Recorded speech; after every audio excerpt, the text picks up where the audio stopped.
አሪፍ ፈጠራ አሪፍ ቴክኖሎጂ ነው ጥሩ ሰርተዋል የተባለው ኦን የሚባለው ድርጅት ነው። ኦን የስዊዝ ኩባንያ ነው። በቅርብ ጊዜ በተለይ በጣም ዝነኛ የሆነ መጥቷል። የመሮጫ ጫማዎችን ስኒከሮች እንደዚህ የሚያመርት ድርጅት ነው። በጣም የተወደዱለት ናቸው ምርቶቹ። ይሄ ክላውድ ቡም ስትራይክ ላይት ስፕሬይ የሚባለው ጫማው ደግሞ በጣም የተወደደ ነው። በተለይ በፓሪስ ኦሊምፒክ ላይ ብዙ አትሌቶች ያደረጉት ነበረ። ዘንድሮ ኬንያዊቷ ሄለን ኦቢሪ ቦስተን ማራቶን ላይ ስታሸንፍ የኦንን ጫማ ነበር ያደረገችው። ምንድነው ፋስተስት ሌጋል ሹ ይሉታል። ፈጣኑ በቃ ህጋዊ የሆነ ጫማ። አዎ እንደ ናይኪው እንደዛኛው አያስከለክልህም። ብዙ ኩባንያዎች ናይኪም አዲዳስም ሌሎችም ብዙ ነገር ይፈጥራሉ ጫማ ላይ። ብዙዎቹ ትኩረት ሰጥተው ሲሰሩ የነበረው ሶሉ ላይ ነው። ሶሉን በጣም ትልቅ የማድረግ የማወፈር የመሳሰለው ነገር ላይ ብዙ ለፍቷል፣ ብዙ ሰርቷል። ኦን ደግሞ ያደረገው የላይኛው ላይ ነው፣ ሶሉ ላይ ሳይሆን የላይኛው ላይ ምን መፍጠር እንችላለን የሚል ነው።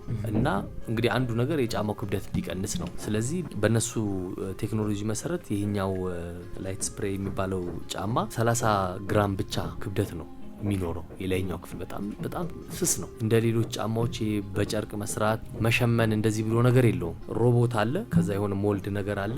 ሮቦቱ ስፕሬይ እያደረገ ነው ጫማውን አዙሮ በ3 ደቂቃ ውስጥ ይሰራዋል። እንዲህ ወደ ጎን ቢሄድ 1.5 ኪሎ ሜትር የሚረዝም ነገር ነው። ግን ያንን የላይኛውን ክፍል ጫማ ማሰሪያ ምናምን አያስፈልገውም።